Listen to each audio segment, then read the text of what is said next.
नमो नमः। आप सभी का हमारे YouTube channel SP Sanskrit 6 to 10 में स्वागत है। हम सभी ने मिलकर पिछली कक्षाओं में व्यंजन संधि के विषय में पढ़ा था। आज जिस संधि का हम अध्ययन करने वाले हैं वह व्यंजन संधि के अंतर्गत आती है। उस संधि का नाम है जस्त्व संधि। ध्यान दीजिएगा, हमने पिछली कक्षाओं में ष्टुत्व, श्चुत इत्यादि संधियों को पढ़ा था। यह संधि जो है वह व्यंजन संधि के अंतर्गत आने वाली संधि है जिसका नाम है जस्त्व संधि। क्या नाम है उसका? जस्त्व संधि। यह जो जस्त्व संधि है उसका जो नियम है उस नियम को बताने वाले सूत्र का नाम है झलाम जशोन्ते। यह सूत्र ही बताता है कि किन किन वर्णों के योग से क्या क्या विकार या परिवर्तन उत्पन्न होगा। आइए सबसे पहले इस सूत्र को समझते हैं, उसके बाद हम एक सामान्य नियम को भी समझेंगे। यह सूत्र कहता है झल के स्थान में जस होता है। झल क्या है? झल प्रत्याहार है। उसमें कौन कौन से वर्ण आते हैं मैं यहाँ पे लिखने का प्रयास करता हूं। झल के अंतर्गत प्रत्येक वर्ग का पहला, जैसे क वर्ग का क, ख, ग और घ, ये वर्ण आएंगे। उसके बाद च वर्ग का च, छ, ज और झ। उसी प्रकार इसके बाद ट आता है, ट, ठ, ड और ढ। इसमें ध्यान दीजिएगा, इसमें पांचवा वर्ण नहीं लेना है हमें। पांचवा वर्ण अनुनासिक यानी यहाँ पे अंग य ण नहीं आएगा। उसी प्रकार है त, थ, द, ध। आगे देखते हैं प, फ, ब, भ। ये पांच वर्ग हो गए, कवर्ग, चवर्ग, टवर्ग, तवर्ग और पवर्ग। इसके साथ ह का भी प्रयोग होता है। ह लिख लीजिए। इस च के साथ श का प्रयोग होता है क्योंकि जो क कंठ उच्चारण स्थान है उसी का उच्चारण स्थान ह का भी है। ट ठ ड ढ के स्थान पे आपका ऋतु रसायण मूर्धा, यहाँ पे श का प्रयोग हो जाता है और यहाँ पे स का प्रयोग होता है। यह नियम कहता है कि इतने वर्ण के बाद ये सारे वर्ण हों और पद के अंत में हो, किसी भी शब्द के अंत में हो, इसके बाद यदि स्वर हो या व्यंजन हो। ध्यान से समझिएगा, परेशान नहीं होना है। इन वर्णों के बाद यदि क्या हो? स्वर हो या व्यंजन हो। तो यदि ये वर्ण रहेंगे तो इनको मिल करके यानी इनको हटा करके ग हो जाएगा। क्या होगा? ग हो जाएगा। च, छ, ज, झ, श में से कोई वर्ण रहेगा तो इसको हटा करके ज हो जाएगा। क्या होगा? ज हो जाएगा। उसी प्रकार ट, ठ, ड, ढ और श रहेगा तो यहाँ पे ड हो जाएगा। देखिए ध्यान समझिएगा, तो ये तीसरा वर्ण हो रहा है, यानी क ख ग घ का तीसरा क्या होता है? ग होता है। च छ ज झ का ज होता है। ट ठ ड ढ का तीसरा वर्ण क्या होता है? ड होता है। उसी प्रकार देखिए आप, त थ द ध का पहला, दूसरा, तीसरा, इनको में हटा करके यहाँ पे द हो जाता है और प फ ब भ में ब हो जाता है। इसको हम उदाहरण से भी समझेंगे। देखिए जस्त्व संधि का जो सूत्र है, जो नियमों को बताता है, झलाम जशवंते, वह इतनी बड़ी प्रक्रिया को बताता है।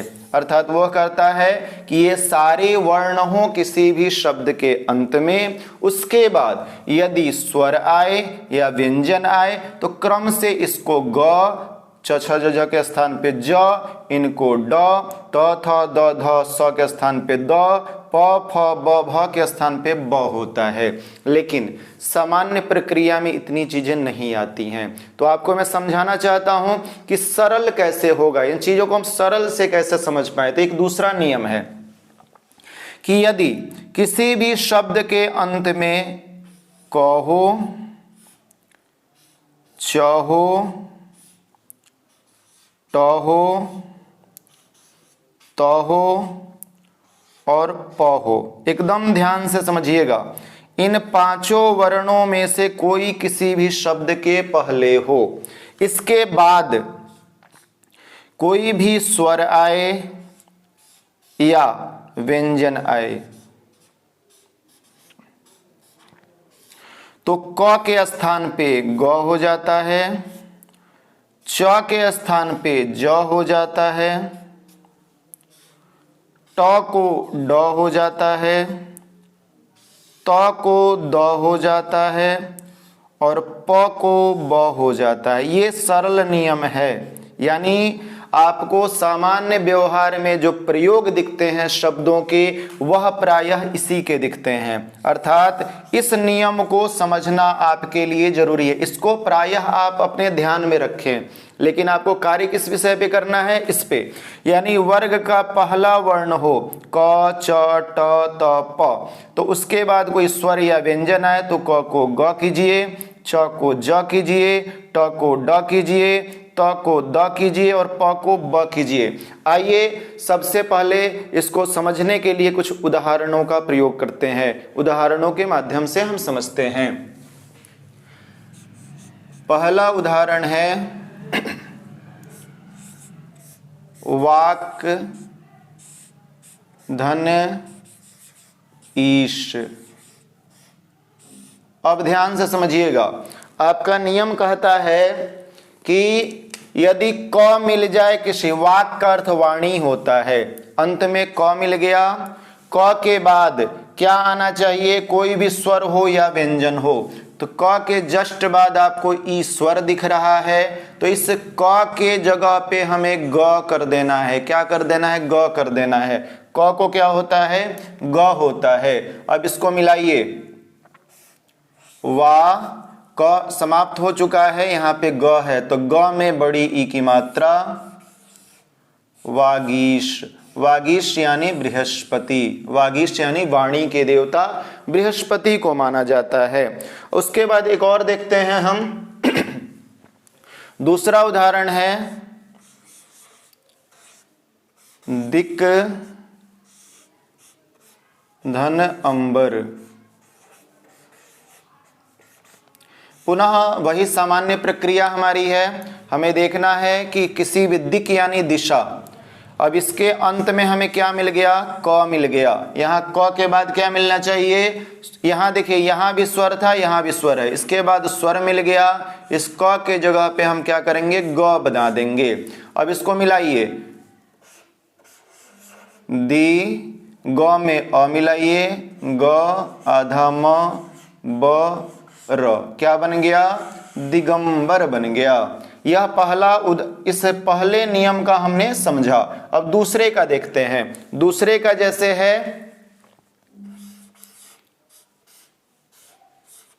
अच अंत। अच का अर्थ आपने पढ़ा हुआ है, अच यानी स्वर, अच यानी स्वर। अच है अंत में जिसके, पुनः वही नियम को दोहराया जाएगा। च के बाद क्या आना चाहिए, स्वर या व्यंजन। यहाँ पे च दिख गया, च के बाद आपको स्वर दिख गया, इस च के जगह पे आपको क्या करना है, ज कर देना है। क्या करना है, ज कर दीजिए। यह क्या बन जाएगा, अ, ज में अ मिलाइए, ज आधा न त, अजंत। यानी अच है अंत में जिसके, यानी किसी भी शब्द के अंत में यदि स्वर है तो आप उसको अजंत कह सकते हैं। क्या कह सकते हैं, अजंत कह सकते हैं। अगला देखते हैं, यहाँ पे आपने क का उदाहरण देखा, यहाँ भी क का, यहाँ च का, ट का उदाहरण देखते हैं। सट है, सट यानी 6, उसके बाद है आनन, आनन यानी मुख। अब पुनः वही नियम हम देखेंगे, यहाँ पे ट वाले नियम को, ट के बाद स्वर हो या व्यंजन हो। यहाँ पे देखिए क्या है, ट मिल गया, ट के जस्ट बाद स्वर मिल गया। यहाँ इसके बाद कुछ भी रहे कोई मतलब नहीं है, आपको सिर्फ यहाँ देखना है। अब ट मिल गया, ट मिलने के बाद अब इसको क्या करेंगे, इसको ड में बदल देंगे। क्या करेंगे, ड में बदल देंगे। एक चीज ध्यान दीजिएगा, यहां पे मैंने जो स्वर और व्यंजन जो लिखा है यह नियम नहीं है, मैं आपको समझने के लिए बताया हूं। यह कहता है झल को जस हो अंत में, यह कहता है कुछ भी हो, यानी प्लस के बाद स्वर हो व्यंजन हो कुछ भी हो जाएगा।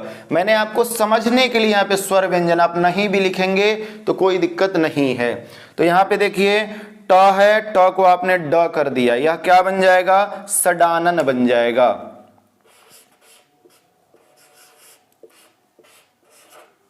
क्या बन गया, सडानन बन गया। अर्थात नियम कहता है कि अंत में जो भी जस हो उसको क्या कर देंगे, जो भी झल हो उसको जस कर देंगे, यानी प्रथम वर्ण को तृतीय वर्ण में बदल देंगे। उसके बाद में कुछ रहे या ना रहे कोई मतलब नहीं है। स्वर व्यंजन मिल जाए तो भी बढ़िया, नहीं मिले तो भी बढ़िया, दोनों स्थिति में यह होगा। अगला हम देखते हैं, जैसे आगे इसके बाद है तो का उदाहरण हमें देखना है। तो अगला देखते हैं, जगत है ईश है। नियम पुनः वही है, क्या होना चाहिए, अंत में तो होना चाहिए। तो मिल गया, आपके बाद कुछ मिले या नहीं मिले उसकी आवश्यकता, लेकिन फिर भी आप देख लें इसके बाद कोई ना कोई वर्ण आपको मिल गया, स्वर वर्ण। इस तो को क्या कर देंगे, द कर देंगे। क्या करेंगे, द कर देंगे। अब इसको मिलाइए,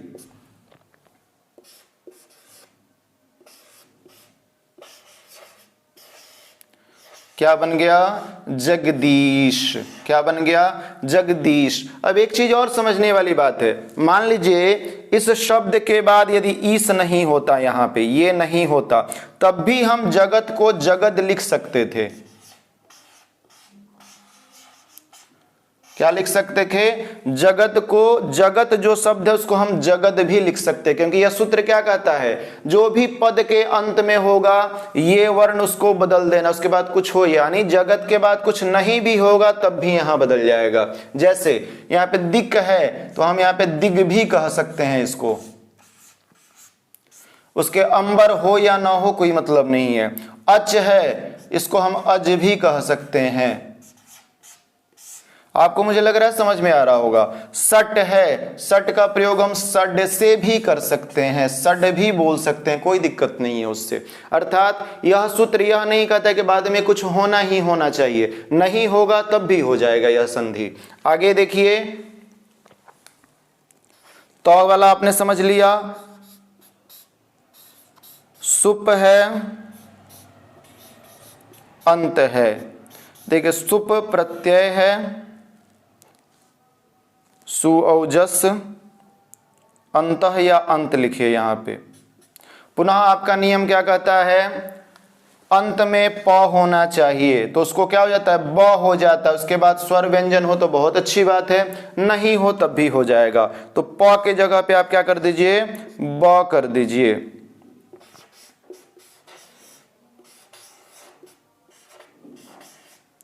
सुबंत। मुझे उम्मीद है इस जस्त संधि को आप लोग समझ पाए होंगे। मैं फिर से एक बार आप लोग को पुनः समझाने का प्रयास करता हूं। व्यंजन संधि के अंतर्गत ही है, कौन सी संधि है, जस्त संधि है। जस्त संधि कहता है कि ये वर्ण किसी भी शब्द में आ जाए तो उसको क्या होता है, इस पहले वाले को ग होगा, इस दूसरे वाले को ज होगा, तीसरे लाइन में जो भी वर्ण है उसको ड होगा, चौथे लाइन वाले को द होगा, पांचवे वाले को ब होगा। दो कंडीशन होते हैं। कभी कभी शब्द के बाद कोई शब्द मिल जाता है, जैसे वाकधन ईस से आपने वागीस बनाया, ठीक है, दिक्धन अंबर से आपने दिगंबर बनाया, लेकिन यहाँ पे अंबर नहीं भी होगा तब भी यह दिक जो है दिग में बदल जाएगा, यानी अनिवार्यता नहीं है कि उसके बाद कुछ होगा ही होगा। मुझे उम्मीद है आप इन नियमों को समझ पाए होंगे।